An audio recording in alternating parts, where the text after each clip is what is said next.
తెలంగాణ ప్రజాపాలన ప్రభుత్వం ఈ రోజు నుండి రైతుల ఖాతాలో రైతు భరోసా నిధులు విడుదల చేస్తుంది. 2018 నుంచి 19 వర్షాకాలంలో మొదటిసారి రైతు బంధు 4,000 ఇచ్చారు. తర్వాత ఎన్నికల సమయంలో ఓట్ల కోసం ఎస్ఎంఎస్ల రూపంలో గలగలా మోగించారు.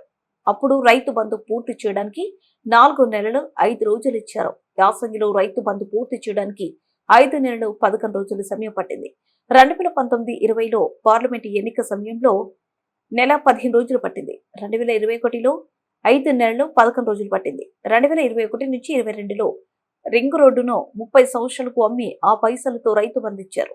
2022 నుంచి 23లో 2 నెలల 23 రోజులు, 2023 యాసంగిలో 4 నెలల 20 రోజులు పట్టింది.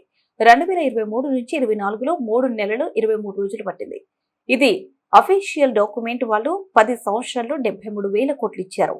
మేము 2025లో 9 రోజుల్లో వేశాం. 2026లో 2 ఎకరాలకు వేశాం. ఇప్పుడు కూడా 9 రోజుల్లో పూర్తి చేశాం. మేము 30 నెలల్లో 27,000 కోట్లు రైతాంగానికి ఇచ్చాం. రైతులకు సన్నబొట్టు బోనస్ ఇస్తున్నాం. రైతులకు పనిముట్లు ఇస్తున్నాం. ధాన్యం కొనుగోలు, సరఫరా, విత్తనాల సరఫరాలో, విద్యుత్లో ఎలాంటి లోటు లేకుండా చూసుకుంటున్నాము. ఎరువులకు సంబంధించి కేంద్రం బాధ్యత వహించాలి. బీజేపీ ఎంపీలు కేంద్రంపై ఒత్తిడి తేవాలి. ప్రతి రైతు వేదిక దగ్గర యూరియాపై ఏఈఓలు రైతులకు అవగాహన కల్పించాలి. హుస్నాబాద్ లో రైతులకు అవసరమైన ఎరువులు ఉన్నాయి. ఉదయం 6 నుండి ఫర్టిలైజర్లలో ఎరువులు ఉంటున్నాయి. ఇక్కడికి వచ్చిన ఎరువుల పరంగా చూసే బాధ్యత మాది. ఓటర్ సవరణ జరుగుతుంది. కాంగ్రెస్ పార్టీ అర్హత కలిగిన ఒక ఓటు కూడా పోకుండా చూస్తుంది. బీజేపీ వారి క్యాచర్ ఓట్లు తొలగిస్తుంది. బీహార్, బెంగాల్లో వారి వ్యతిరేక ఓట్లు తొలగించింది. బిఎల్ఏలు అప్రమత్తంగా ఉండాలి. 10 రోజులు ఇచ్చిండ్రు. అప్పుడు ఆ రింగ్ రోడ్డుకు సంబంధించిన పైసలు రాగానే ఇచ్చేసారు. రింగ్ రోడ్డు ముందే 30 సంవత్సరాలకు అమ్మేసారు దాన్ని. దాని తర్వాత 21-22 యాసంగిలో 27 రోజులు పట్టింది. 2022-23కి వచ్చినప్పుడు 2 నెలల 8 రోజులు, 2022-23కి వచ్చినప్పటికీ 4 నెలల 28 రోజులు, 2023-24కి వచ్చినప్పటికీ 3 నెలల 20 రోజులు పట్టింది. ఇది అఫీషియల్ డాక్యుమెంట్. వాళ్ళు 10 ఏళ్లలో మొత్తం ఇచ్చినటువంటి 72,000 కోట్లు ఇచ్చినారు. మేము మరి 2023-24 యాసంగిలా 4 నెలల 26 రోజులు పట్టింది. 2024-25లో 2 నెలల 2 రోజులు పట్టింది. 2025లో 9 రోజులు వేసినాం.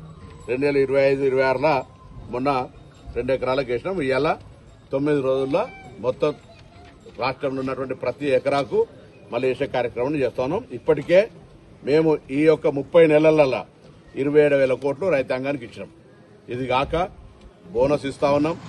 బోనస్తో పాటుగా 10 సంవత్సరాలు బంద్ చేసినటువంటి పనిముట్లు యాంత్రీకరణ పేరు మీద మీరు చూస్తున్నారు. మీరు కూడా హుస్నాబాద్ లో మార్కెట్ యార్డ్లో ఏ విధంగా యాంత్రీకరణ పనిముట్లు ఇచ్చినామో తెలుసు.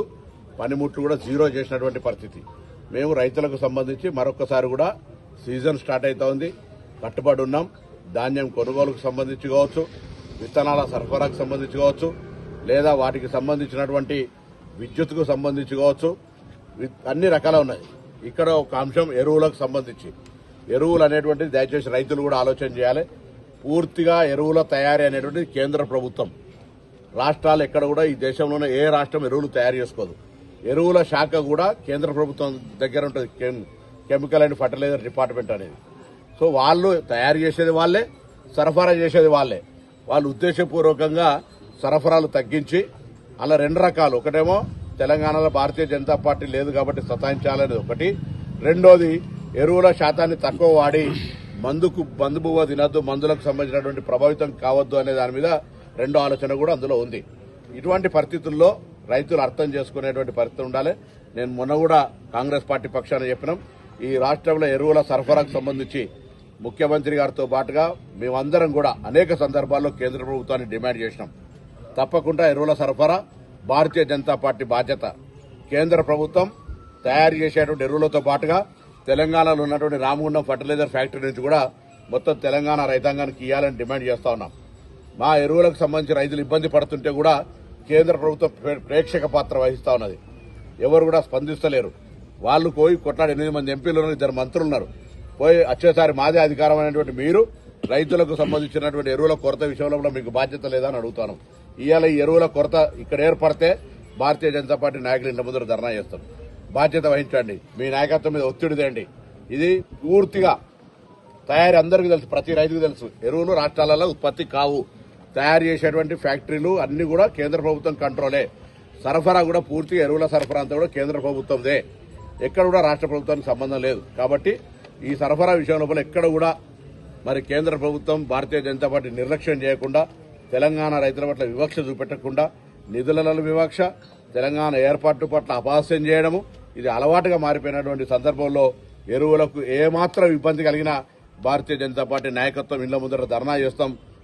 భారతీయ జనతా పార్టీ నాయకత్వం బాధ్యత వహించాలి.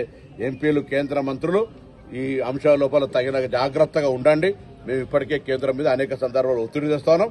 మరొకసారి సీజన్ స్టార్ట్ అవుతోంది కాబట్టి ఈ అంశంలో జాగ్రత్తగా ఉండాలనేటువంటి మాట కూడా కోరుతూ, యాప్కు సంబంధించి కూడా కేంద్ర ప్రభుత్వం ఇచ్చిందే. ఒకవేళ యాప్తో ఇబ్బంది అయితే నేను హుస్నాబాద్ నియోజకవర్గానికి సంబంధించి ప్రతి రైతు వేదిక దగ్గర ఏఈఓలకు చెప్పినాం. ఎవరైనా ఆ యాప్ను ఆపరేట్ చేయలేకపోతే మీరు వాళ్ళ దగ్గరికి వెళ్ళిపోండి. సఫిషియెంట్ స్టాక్ ఉంది. బరాబర్ ఉదయం 6 గంటలకు, మధ్యాహ్నం 3 గంటలకు ఫర్టిలైజర్ మీకు దొరకకపోతే అక్కడ మా గ్రామ కాంగ్రెస్ నాయకుడినో, సర్పంచ్నో, లేకపోతే మీ విలేజ్ సెక్రటరీని ఎవరినైనా సంప్రదించిన ఎరువుల పరంగా ఇబ్బంది లేకుండా చూసే బాధ్యత, వచ్చినటువంటి ఎరువుల్ని, ఇక్కడ సరఫరా జరిగేటువంటి ఎరువుల్ని ఎక్కడ కూడా రైతాంగానికి ఇబ్బంది లేకుండా అందించేటువంటి బాధ్యత మాది. కానీ కేంద్రం సరైన విధంగా, సరైన స్టాక్స్ కు అనుగుణంగా, సరైన డిమాండ్ కు అనుగుణంగా ఇక్కడ ఇరిగేషన్ ఏరియా ప్రకారంగా చేయాలని కోరుతాను. అదేవిధంగా ఎలినో అంటే వాతావరణ మార్పుల్లో ఈసారి వర్షపాతం చాలా తక్కువ ఉంటుంది అనేటువంటి మాట శాస్త్రవేత్తలు, శాస్త్రజ్ఞులు, సాంకేతిక నిపుణులు చెప్తా ఉన్నారు. కాబట్టి వీలైనంత వరకు ఆరుతడి పంటలు వేయమని చెప్పి కోరుతా ఉన్నారు. మొత్తం వ్యవస్థ, ఎందుకంటే ప్రకృతి అది. మనం మా పసిఫిక్ మహాసముద్రంలో లేకపోతే హిందూ మహాసముద్రంలో ఎక్కడో అటువంటి ఒక ఉత్ప్రేరకమైనటువంటి అంశం వల్ల దేశవ్యాప్తంగా, ప్రపంచవ్యాప్తంగా ఈ ఎలినో ఎఫెక్ట్ వస్తూ ఉంది. కాబట్టి అయితే అతి వర్షాలు లేకపోతే వర్షపాతం ఉన్నదానికంటే తక్కువ వస్తుంది అనేటువంటిది. కాబట్టి అందులో కూడా కొంత రైతులు ఆలోచనతోటి భవిష్యత్తులో ఇబ్బంది పడకుండా, మళ్ళీ నీళ్లు రాలే అనేటువంటి ఇబ్బంది పడకుండా ఆరుతడి పంటలకు ప్రత్యేక ప్రాధాన్యత చేయాల్సిందే ఈ సందర్భంగా విజ్ఞప్తి చేస్తాను. అదేవిధంగా ఎన్నికలకు సంబంధించినటువంటి ఏం ఎన్నికలు లేవు ఇలా, కానీ ఓటర్ల సవరణ అనేటువంటిది జరుగుతూ ఉంది. ఓటర్ల సవరణలో కాంగ్రెస్ పార్టీ ప్రజాస్వామికంగా గతంలో 2002లో కూడా జరిగింది. ఆనాడు ఉద్దేశం ఒక్క అర్హత కలిగిన ఓటు పోవద్దని. కానీ ఇవాళ భారతీయ జనతా పార్టీ అటు బెంగాల్లో కానీ, అటు బీహార్లో కానీ చాలా రాష్ట్రాల్లో తమకు వ్యతిరేకంగా ఉన్న ఓట్లను తొలగించే కార్యక్రమం చేస్తూ ఉంది. ఇక్కడ కూడా 1 కోటి ఓట్లను, కారణాలు ఏవైనా కావచ్చు, 1 కోటి ఓట్లు తటస్థంగా ఉన్నాయి. ఈరోజు ఈ నియోజకవర్గంలో కూడా 61,000 ఓట్లు తటస్థంగా ఉన్నాయి. అందుకే ప్రజాస్వామిక వాదులందరూ ఏ రాజకీయ పార్టీ అయినా